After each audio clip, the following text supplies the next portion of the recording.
बिस्मिल्लाहिर्रहमानिर्रहीम। आज हम जो टॉपिक डिस्कस कर रहे हैं वो है, आपके पास मोस्टली पेशेंट आते हैं कि उनकी नी की आउटर साइड पे पेन हो रही है। तो जब वो वॉक करते हुए हील स्ट्राइक करते हैं या जब वो सीढ़ियाँ उतर रहे होते हैं तो उस वक्त उन्हें कंप्लेन आती है। तो उसकी मोस्ट कॉमन काज जो है वो आइलियोटिबियल ट्रैक्ट है। उसकी फ्रिक्शन या तो लेटरल कंडाइल के ऊपर हो रही होती है और या वो एलियोटिबियल ट्रैक्ट जो है उसकी टाइटनेस होती है। तो इसको हम एलियोटिबियल ट्रैक्ट सिंड्रोम भी बोलते हैं या एलियोटिबियल ट्रैक्ट फ्रिक्शनल सिंड्रोम भी बोलते हैं।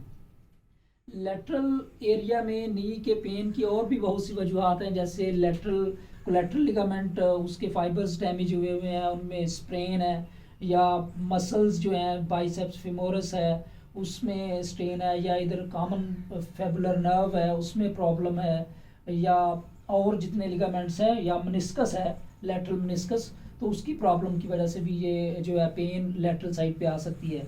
या समटाइम्स छोटे बच्चे जो हैं वो जिनकी एज 4 से 8 साल है तो उनकी हिप जॉइंट में भी पेन की कंप्लेन कर रहे होते हैं, तो वो साथ नी में भी लेटरल साइड पे पेन की कंप्लेन करें तो मोस्ट लाइकली वो परथिस डिजीज़ होती है।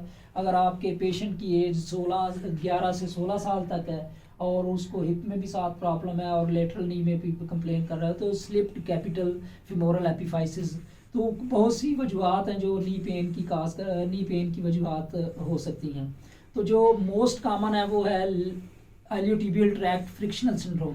Iliotibial tract as a synergist act करता है, हिप का एबडक्टर है, ग्लूटियस मीडियस मिनिमस और टेंसर फेशियल एटा। जब ये फेशियल अटैचमेंट इनकी मिड ऑफ थाई में लेटरल साइड पे हो रही होती है तो आगे ये एक फाइब्रोटिक टिश्यू का बैंड बन जाता है, जो कि आप देख रहे हैं कि ये टिबिया के गर्डिस ट्यूबरकल के ऊपर आके इसकी अटैचमेंट है।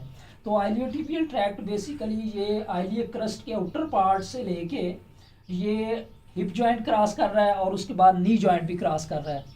तो जब आइलियोटिबियल ट्रैक्ट टाइट होगा तो उस वक्त इसमें कंप्लेन आ सकती है लेटरल नी पेन की।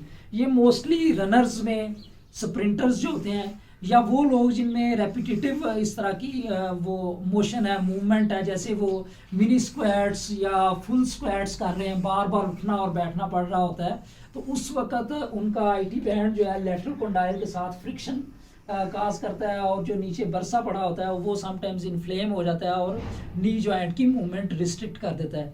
तो आज हम इसके लिए एक सिंपल सा टेस्ट मॉडिफाइड ओबर टेस्ट कर रहे हैं। तो मॉडिफाइड ओबर टेस्ट ये है कि हम पेशेंट को साइड लाइन पोजिशन में लिटा लेते हैं, जो अफेक्टेड लेग होती है उसको ऊपर रख लेते हैं और आप उसी साइड पे पेशेंट के खड़े हो जाते हैं। निचले वाली लेग जो है उसको हमने बेंड किया हुआ है, पेशेंट स्टेबल है। अब हम नी जॉइंट को बेंड कर लेते हैं। तो जिनका आईटी बैंड टाइट होगा वो इस वाली पोजीशन में नी जॉइंट को होल्ड करके रखेंगे। हमने हिप जॉइंट पे एक्सटेंशन की हुई है और नी जॉइंट पे 90 डिग्री फ्लेक्शन की हुई है। तो जो पेशेंट होगा जिसका आईटी बैंड टाइट होगा तो वो उसको इस पोजीशन में रखेगा, जबकि नॉर्मल जो होगा वो ऐसे ड्रॉप हो जाएगा। तो ये जो 10 to 15 डिग्री ड्रॉप है ये एक्चुअली शो कर रहा है कि आईटी बैंड जो है वो फ्लेक्सिबल है। अगर ये टाइट होगा तो पेशेंट जो है वो इसी जगह पे रोक लेगा इसको, तो इट मीन्स उसका आईटी बैंड टाइट है।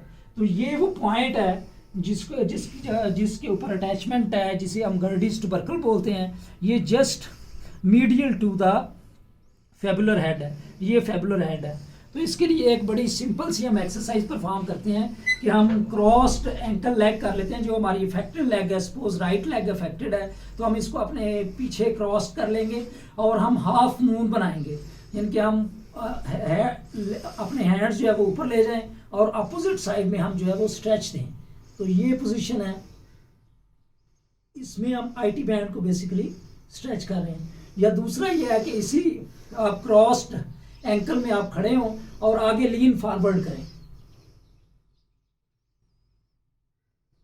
तो ये दो सिंपल सी एक्सरसाइज हैं जो कि सेल्फ हैं आईटी बैंड को स्ट्रेच करने के लिए।